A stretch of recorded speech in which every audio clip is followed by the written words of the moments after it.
What's up, comic and pop culture fans? This is James with Midhunter Comics, and today I'm going to touch on my personal top 50 comics of all time. You know, on this channel, we like to talk about comics that we just enjoyed that aren't necessarily keys. Well, this list is attributed to that. In fact, this list I'm about to give you, I think it's got maybe only 5 or 6 keys on it. These books are books I loved for the art, books that changed me, books that made me love superhero comics.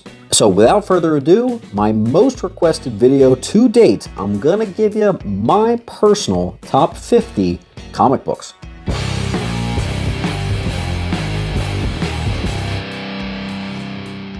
Guys, don't forget to like, comment, and subscribe. Drop your favorites down below. Any of these on my list resonate with yours? Don't forget the 12,000 subscriber giveaway is coming up soon. I'm gonna start you off with my 50th place. I thought long and hard about this list, and it's gonna go to Detective Comics 298. And when I was a kid, I would go to the library, and they always had a collection of silver and gold Batman stories collected in big volumes. And the ones I always enjoyed as a kid were all the Penguin stories and the Clayface stories. And it's this one, which is the more Silver Age Clayface, that resonated with me a lot. When I read it now, it is quite dated, and frankly, storytelling has gotten a lot better. But there is a sweet spot in my heart for that first appearance of that Silver Age Clayface, and I definitely find it to be one of the cooler old school Batman stories that exist. Next up, we got Superman 82. This is when Superman comes back from the grave, and I consider it to be one of the greatest grudge matches in comics realized. It's Supes, all in black with the mullet, and he's up against Hank Henshaw, Cyborg Superman. With an amazingly satisfying finish, this had to make the list. This next one is so exclusive to just me, and I'll explain why. It's Green Lantern Volume 3, Issue 66, first appearance of the new Sonar. Doesn't matter that it's a first appearance. I actually loved this for the art. This is the one that I used to read as a kid, and I would stencil over. I would always draw over the scenes because I just thought the art was so crisp and such a jump up in clarity. And I was just obsessed with that. I drew it all the time, and to this day, I still have my beat to death copy, and I still have some of my original drawings from that time. Next up, we have Amazing Spider-Man 248. This one's a fairly famous story. It's the one where Spider-Man sees an article in the newspaper about a massive Spidey fan, and he goes to visit him, and the kid shows him all his Spider-Man collectibles, and it's just a cute little story with a bittersweet ending when you find out it's a good thing he visited this kid because he has leukemia and only has a couple weeks to live. That one's going to get you in the heartstrings for sure. Next, we have Avengers Annual number 7. No, not 10, 7. That awesome Thanos cover. I think this, for me, when I think of like Avengers massive scale battling, this is the one my brain goes to. It's like the end game of the comics for me. I've just always loved the scale of it, and the cover certainly goes a long way. Next up, we got Green Lantern 188. Now, there's 2 things that make this a great one. Firstly, it's a massive look into the new John Stewart Green Lantern, and it talks about why he doesn't wear a mask. And it's just pretty cool how he wants to be a representation of the black community. And it's neat to see Hal just watching this unfold.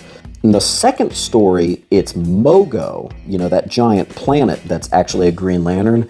It's his origin and first appearance, and it's a really cool first shot of this now famous Green Lantern character. A couple things that make that a big one for me. Next up, we have Mr. Miracle. I chose to look at issue 12. Now, the whole Tom King Mr. Miracle run is perfect. Is it okay to say perfect? I really feel that it is, and I'm choosing issue 12, which was the final issue, because I often find comics that I love don't stick the landing. And I felt that Mr. Miracle did stick the landing. It delivered it all the way, it brought it home, and I loved it for it. So Mr. Miracle 12. Next up, this one is Saga number 1. One of the greatest introduction to any stories. When I got into Saga, I didn't know anything about it. I hadn't even read articles about it, nothing. I just climbed into the book, I remember thinking I didn't like the art. It eventually grew on me, but it's just the weirdness of it, and I appreciated the realism of the dialogue and the weird setting they created for me right off the bat. Definitely recommend reading Saga as a whole, but you'll be hooked if you start with issue number 1. Next up, we got Tales of the Green Lantern Corps Annual number 2. And there's a reason why it's on the list. There's a few stories in there. Some of them actually are frankly not that great. However, there is an Alan Moore story in there where it's actually Abin Sur, which is the alien that crash landed on Earth and gave the power ring to Hal Jordan. Well, it's a cool little Abin Sur story where he actually goes to this planet and they reveal prophecies that don't come true until 20 years later in Green Lantern mythos, where Jeff Johns took over. Yes, it predicts the Blackest Night and all this other cool stuff, and it's really cool seeing Alan Moore set the stage for the best Green Lantern stories to come. Oh yeah, so this next one is Adventures of Superman 526, and most of you probably don't even remember this one because it's, you know, it's not a key book or anything like that, but it's both of the Bloodsports versus off against each other, and Superman is basically, he's there to make sure nothing goes wrong. Obviously something goes wrong, but the story made such an impact on me because it couldn't have been maybe first grade, maybe even kindergarten. I was reading this thing and it was about the black and the white Bloodsports going off at each other, and the hatred the white guy had against the original black Bloodsport, and the verbiage they use in there, it just blew my mind. I didn't understand it. And it's a weird story. They both die in the end. Superman didn't save them. There were a lot of civilian casualties. It wasn't your clean superhero happy story that I was used to reading. And even in the end, it has a bittersweet racist ending. I had to take it to my parents and tell them what this meant, because at that age, I hadn't encountered racism. I didn't know what it was. I was like 5 years old. They had to tell me all about it, and it ended up being almost my first sense of reality into the world of social issues and something. And it started with Adventures of Superman 526. Great issue that no one knows. Next up, we got Batman 521/22. It's a two-parter. And it is Kelly Jones, who is my favorite Batman artist, possibly one of my favorite artists of all time. I really like dark, weird, artsy artists. Now, I like this primarily because of the art, but I do think it's a good story as well. It follows Killer Croc and how he doesn't fit in, and he eventually leaves Gotham, escapes, and Swamp Thing takes him in. The story's maybe only a 3 or 4 out of 5, but the art is the full 5 out of 5. And it's another one that I tried to trace when I was young, but it was just so bizarre. But I definitely think it made an impact on my art style in the future.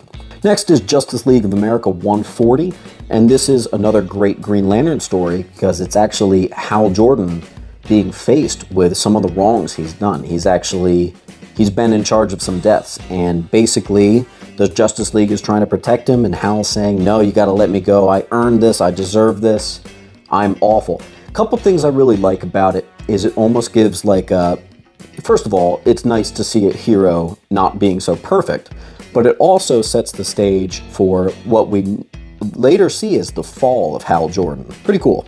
Next up is Dark Knight's The Dawnbreaker. There's a lot of the metal DC comics that I really liked, but it was the Dawnbreaker one-shot that it struck a chord with me, probably more than it did most other people. It's what if on the night of Bruce Wayne's parents' death, what if he was entrusted with a Green Lantern ring? And basically he becomes a murdering, rampaging lunatic that is able to pretty much destroy almost all of the Green Lantern Corps. It's this crazy Elseworlds thing, and it just rocks. The only downfall is I felt it was a little short. Number 37, Crisis on Infinite Earths, number 8. That's the one where Barry Allen makes the ultimate sacrifice and dies. And truth be told, and I was talking to Nick Barucci, CEO of Dynamite. He says it's one of the few comics that actually made him cry. Sorry, Nick, for sharing that. But I had to agree. I don't remember crying, but it was one of the comics where I felt such a heroic sacrifice realized on page, and I think that they captured it perfectly. Next up, Ultimate Spider-Man, Annual number 1. Bit of an odd choice right here for most of you, but for me, I loved it. One thing that I loved about the Ultimate comics is Bendis understood Peter Parker perfectly. He really did. And it was him and Mark Bagley. They did amazing things. Now, this annual was not Mark Bagley. So when it first started being a different artist, I was bummed that it wasn't Mark anymore. But it was such a great story that it shines through. It is actually Kitty Pryde going on a date with Peter Parker. And even though it's not MJ or Gwen Stacy, it totally works. And it just perfectly shows how much Bendis understood teenagers. Batman Special number 1 from 1984. And it's the first appearance of pretty much a one-time villain. He's made other appearances, but his name was Wrath. And he was kind of the opposite end of Batman. Just like Bruce's parents are killed, his parents are killed, but by Jim Gordon. And he has this massive revenge against Jim Gordon. And it follows and mirrors that of Batman, but one without privilege and without some of the things that Batman had. And it shows what could have happened if Batman didn't have the will and the morality that he has. Really cool story. Next is Underworld Unleashed Devil's Asylum. This is a must-read that no one knows or talks about. Neron visits Arkham Asylum, takes a hold of one of the villains. Remember, Neron's a demon, and he basically gives him a deal for his soul. He'll make him the ruler of the world or something, and he proceeds to take over Arkham. The things that really work is it shows Arkham as not the best staff for these inmates, but also it's probably Batman at his best.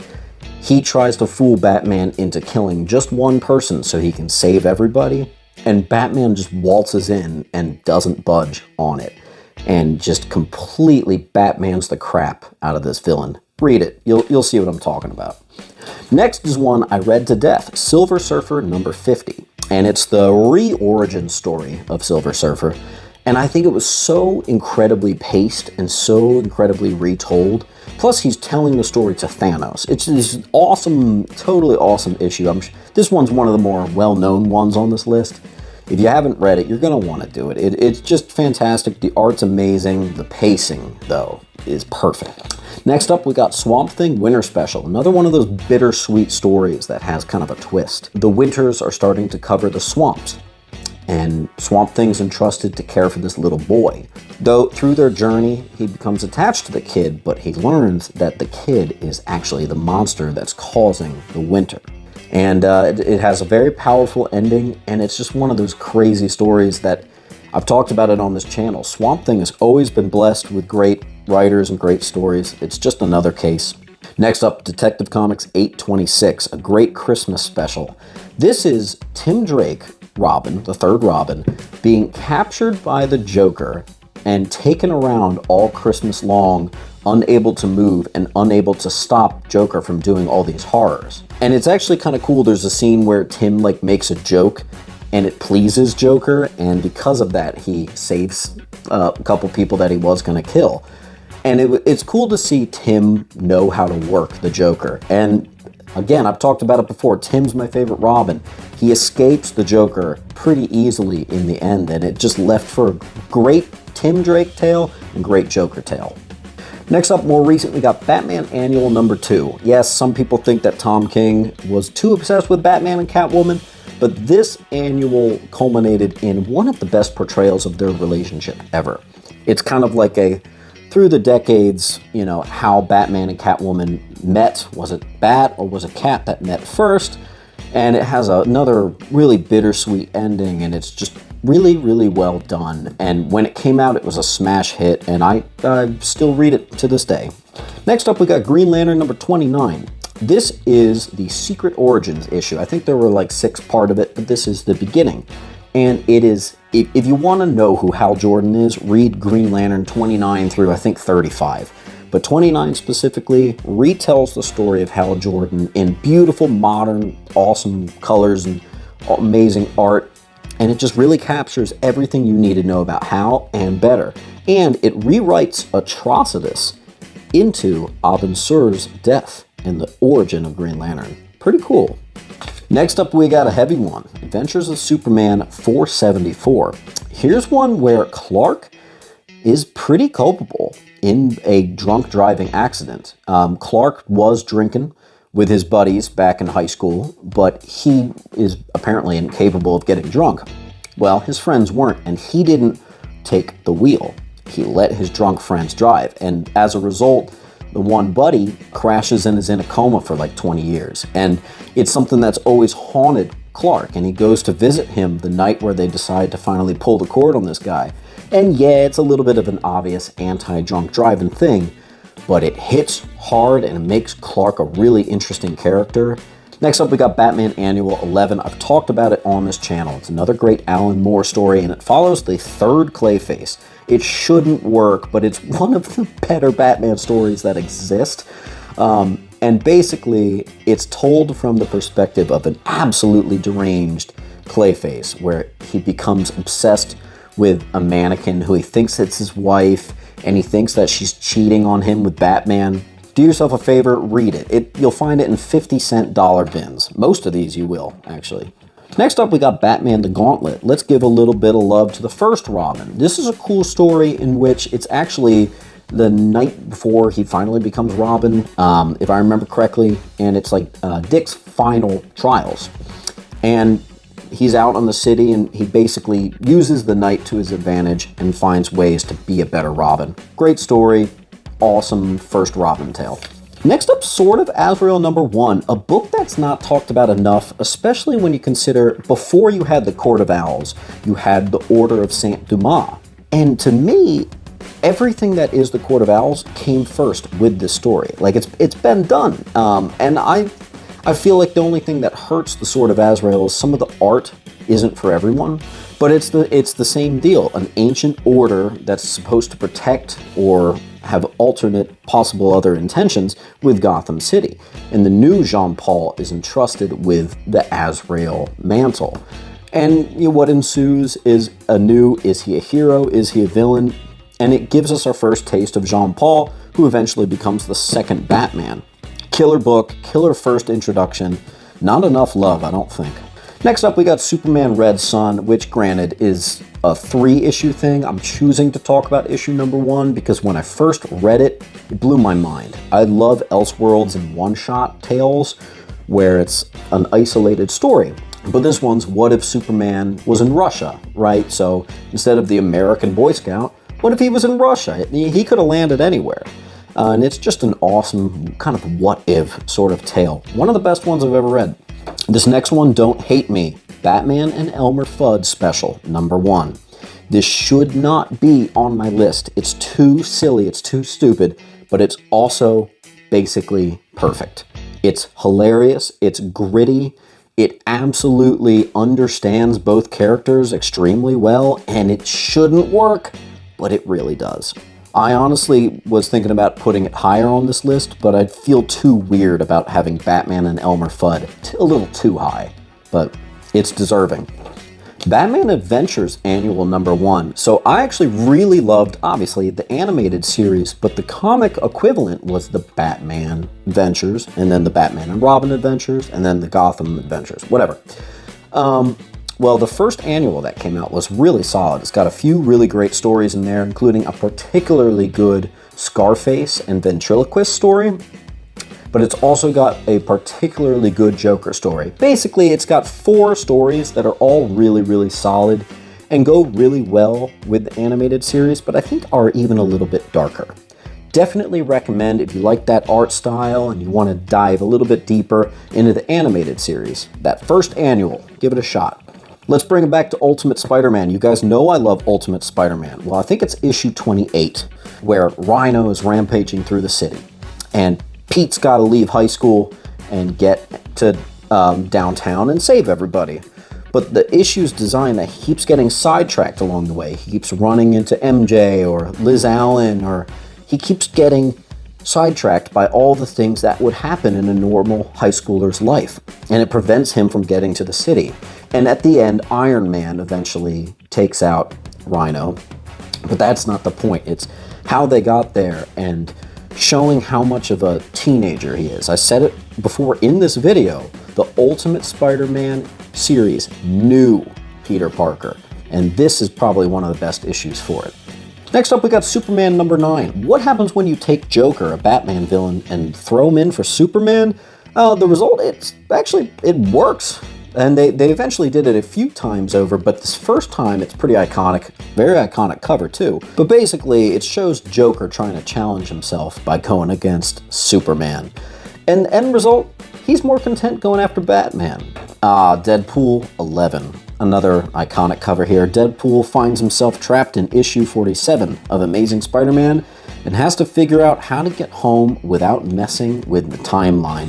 It's a really fun stab and just trip through all the Golden Age and Silver Age comics. Totally readable. Next up, we got Flash issue 0.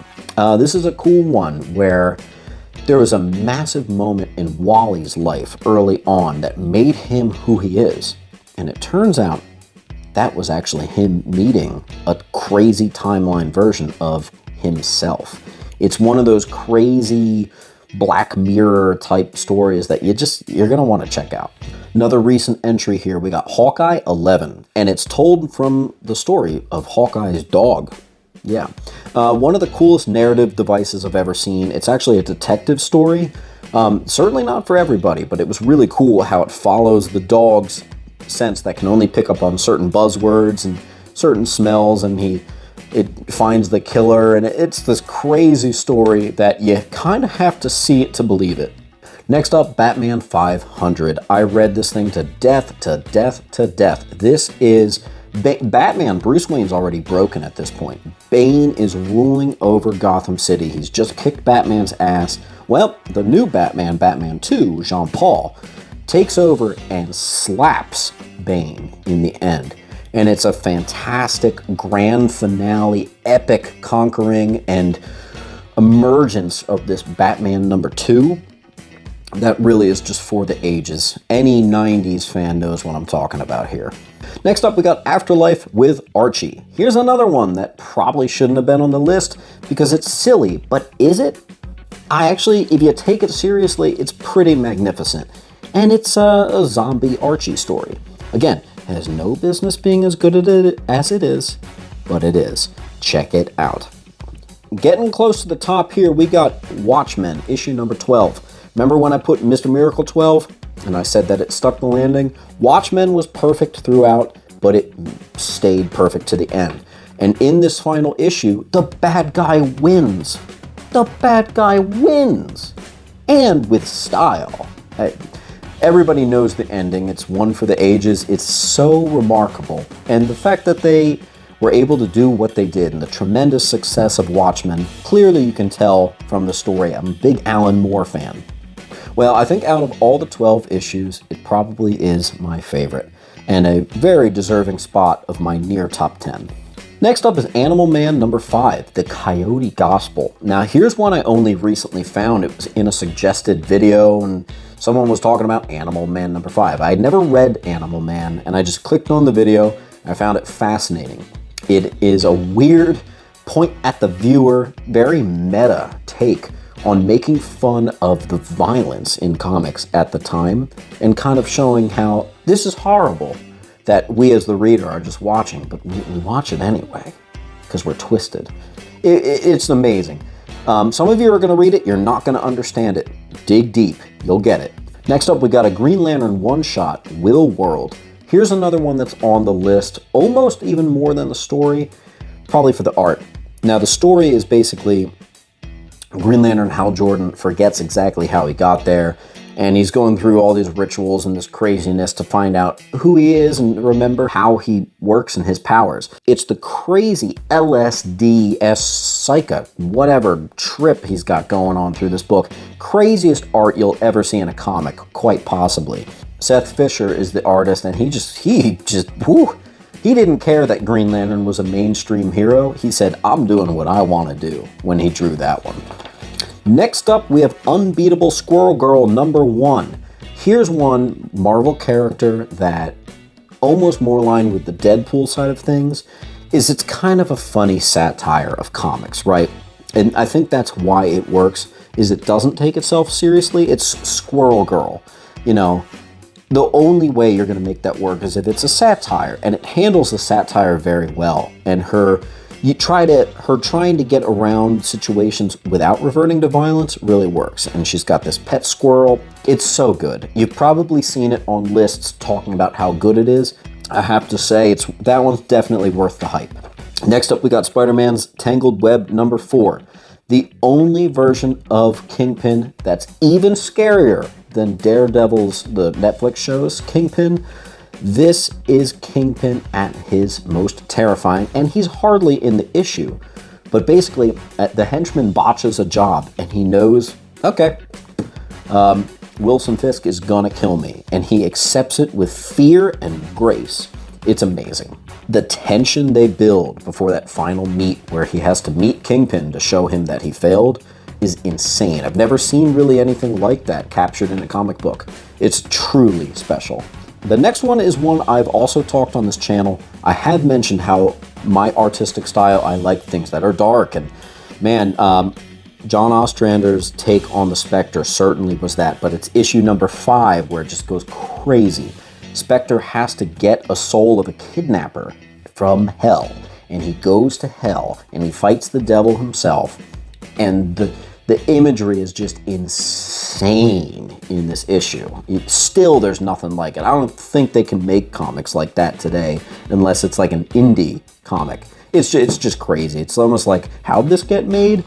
I've talked about it before, but for the sheer grittiness and craziness of it, I highly recommend it. It's also a perfect story, too. It's not just the setting. Awesome. Number 8, Saga of Swamp Thing 21. It wasn't Alan Moore's first issue with Swamp Thing, but it's where he really took it over and was given the reins to do what he wanted. And this is the issue where we learn that Swamp Thing isn't Alec Holland.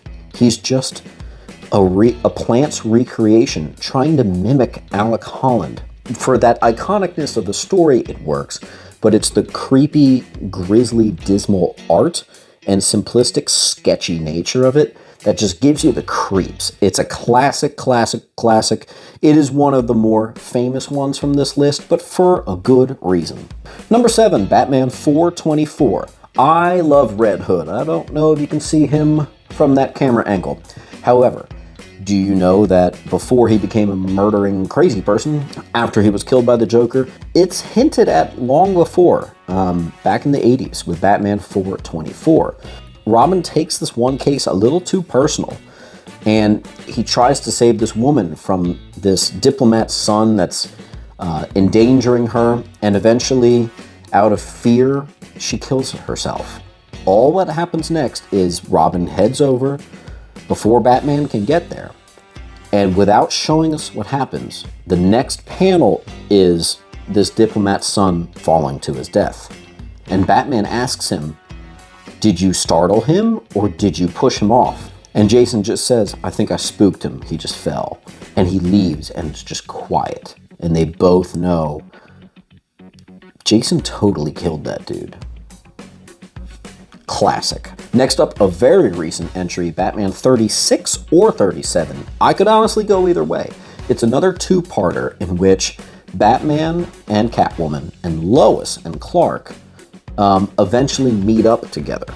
And they go on basically a double date. And it's interesting seeing Batman that's written so well and Superman that's written so well. You'll be hard-pressed to find a story that understands each other more. And they're not sure if Batman's going to invite him to their wedding. They both feel that they're not as awesome of men as the other one is, and they eventually find that they're just being silly. And they end up having a great time, and it's just a nice break from all the crazy action and focusing on character development. And it's done perfectly. Number 5, Daredevil 191. It's this little pocket in the Daredevil series. I think it might actually be Frank Miller's last issue. And it's Daredevil sitting in a room with Bullseye. And he's sitting there and he's talking about, are you really that different than me? And he's just wondering, am I a villain too? And he ponders the story of this boy that took on after Daredevil, but he took it the wrong way. He didn't inspire good, he inspired fear. And this kid eventually shoots someone and winds up in juvie or whatever. Daredevil realizes that he's not that much different than Bullseye. He's got to reevaluate how he is as a hero, because clearly his message was not received. Awesome, awesome issue. If you haven't read it, you're going to want to do it. Next, we got Superman Annual 11. This is a classic story. Superman is basically given a glimpse of a better life back on Krypton, and everything's perfect and there's no pain, there's no suffering. And he has to make the ultimate sacrifice of, do I leave this idyllic life and return to reality where something seems to go wrong all the time? Eventually he makes the obvious move he was going to make, but they really tempt it with you. They really give you a taste of bittersweetness and sadness that he can't go with this idyllic life. It's awesome. That concept is later reprised in Green Lantern Volume 4, issue number 8. So if you want another great story just like that annual, Hal Jordan gets the same treatment. Next up, we have Detective Comics 439. And the thing is, for my number 3 spot on this list, the actual story is incredibly short. It's a long comic, but the one part I like is actually pretty short. And Batman barely says anything. I think all he has is thought bubbles. Is probably the best iteration of Batman I've ever seen. It understands him. It understands his menacingness in the night perfectly as he chases these thugs. And in the end, Batman cries. It's this iconic scene and iconic paneling. It's just amazing. And if you haven't read it, I would put it at the top of your list. Even though I think there's better overall stories, this little pocket, it captures them perfectly. You knew this was going to be on the list. It's on everybody's list. Killing Joke. Can you blame me? This is my number 2. Killing Joke. First time I read it, it was in the library. It was a first issue, so it did have the crazy coloring and everything. And it blew my mind. I would continuously, after school, go to the library and reread this thing and reread it. And it was amazing what it did and what it still does to this day. It is probably the best Batman one-shot of all time. And the fact that it does have implications into canon with the crippling of Batgirl and just this crazy, you're only one bad day away from being me concept. It blew my mind as a kid and continues to blow my mind to this day. And my number one is one that you wouldn't expect. Unless you really know me, maybe you get it. But it's Batman Red Rain. Yeah, that's that Kelly Jones vampire one-shot. And it's just perfect. I love it's another 3-parter. It's Crimson Mist, and then I forget. But it's this first issue, which is insane. It's Batman goes up against Dracula in my favorite artist's depiction, and it's so unbelievably creepy. It scared the pants off of me as a kid. And it's one that I eventually incorporated to all my weird, dark, sinister art. It was incredibly inspirational. It absolutely changed my life, maybe even more than all the others on this list. And it's one that I think people enjoy, but it's one that I love and cherish. So, guys, don't forget about Batman Red Rain. One of the things that works so well is the attention to detail on the actual vampire lore. I love vampire lore, and this book gets it, man. It really does. And the implications it has later on when Batman becomes a vampire, ooh, it's so good. It's so creepy, and the art is so memorable. I would say it's probably Kelly Jones' best work.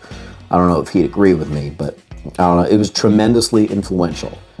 Guys, what is your list? If you noticed, my list was surprisingly missing of any actual keys.